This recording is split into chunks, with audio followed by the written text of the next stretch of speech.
Ok, alors maintenant que vous avez vu les principales fonctionnalités de System.io, on va voir justement l'automatisation. L'automatisation, ça va vous permettre, comme son nom l'indique, d'automatiser votre business. On a deux fonctionnalités. D'abord les règles, qui est la manière la plus simple de mettre en place des automatisations. Et puis on a un nouvel outil qui s'appelle l'éditeur de workflow que je vous montrerai par la suite. Donc les règles, ici on peut filtrer les règles en fonction de certains critères, le déclencheur, l'action. Grosso modo, donc on va ajouter une règle et grosso modo, c'est très simple, vous allez voir. On va donc choisir un déclencheur, c'est en fait un événement.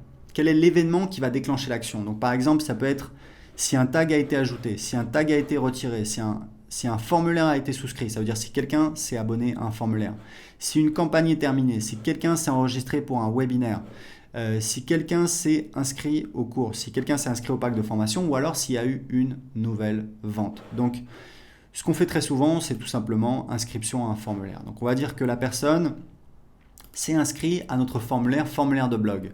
Mais qu'est-ce qu'on veut faire? On a plusieurs choix, s'abonner à la campagne, désinscrire de la campagne, ajouter un tag, supprimer un tag, envoyer un email. Alors, envoyer un email, c'est envoyer un email à ce contact qui s'est inscrit.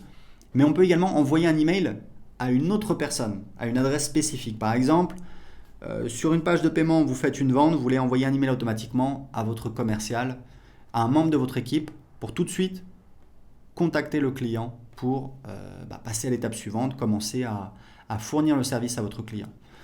Vous pouvez également donner accès à une formation, donc un cours, une formation. Et ici, c'est une fonctionnalité avancée appelée un webhook.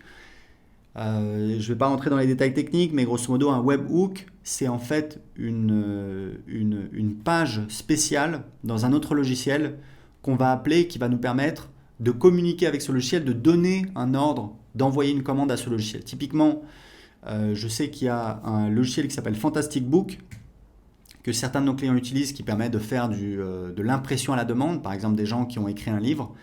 Eh bien, ces gens-là peuvent créer une page de vente, une page de paiement avec System.io. Sur la page de paiement, ils vont définir une automatisation.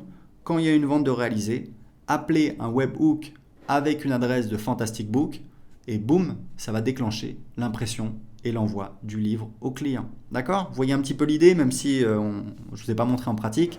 Donc là, on va rester simple. Typiquement, ce que vous allez faire, vous allez ajouter un tag. Donc on va choisir un tag. Donc ici, vous pouvez toujours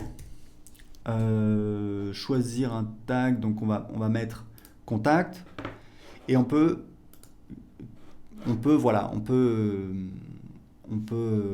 déclencher plusieurs actions pour le même événement. Donc par exemple s'abonner à la campagne. Alors pour l'instant, je pense qu'on n'a pas de campagne. Voilà, 7 conseils pour. Donc typiquement, si vous avez une page de capture ou un formulaire sur votre blog qui dit inscrivez-vous pour recevoir une série de 7 conseils pour, faire pousser des plantes sur votre jardin, eh bien, vous allez créer une automatisation qui dit quand quelqu'un s'inscrit à ce formulaire, l'abonner à la campagne, puisque c'est ce qu'on lui a promis, donc on veut qu'il reçoive les emails, et lui ajouter un tag. C'était ce que je vous disais, faites en sorte de toujours taguer les gens, les contacts, puisque si les gens n'ont pas de tag, vous ne pourrez pas les sélectionner pour envoyer des emails. Mais vous avez un outil dans Contact qui vous permet de sélectionner uniquement, donc je vais enregistrer la règle, voilà un petit conseil.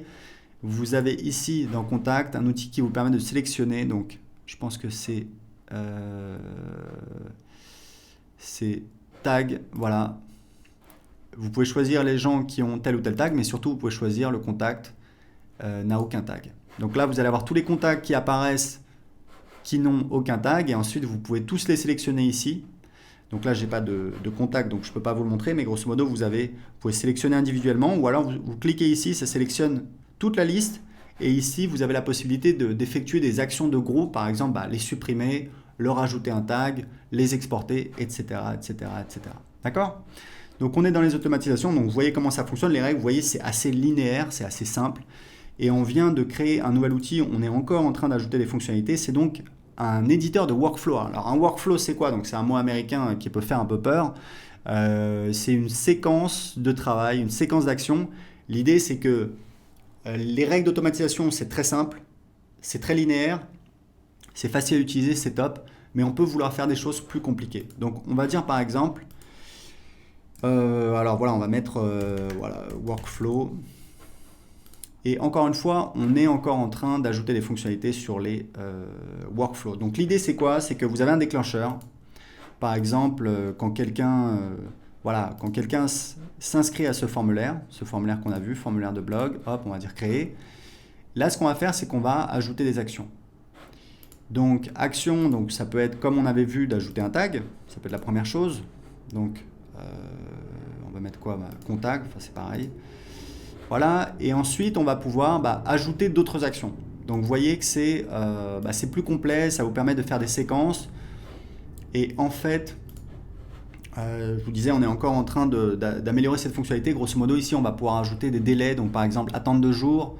Ensuite, en fonction d'une décision, donc typiquement, ce que vous allez faire, c'est par exemple, imaginons que juste après, donc dans votre tunnel de vente, juste après l'inscription sur le formulaire, vous envoyez les gens sur une page de vente. D'accord? Donc, je vous avais dit, c'est quelque chose qui fonctionne très bien, que vous devriez faire. Si vous avez une offre qui convertit, vous voulez qu'un maximum de personnes la voient.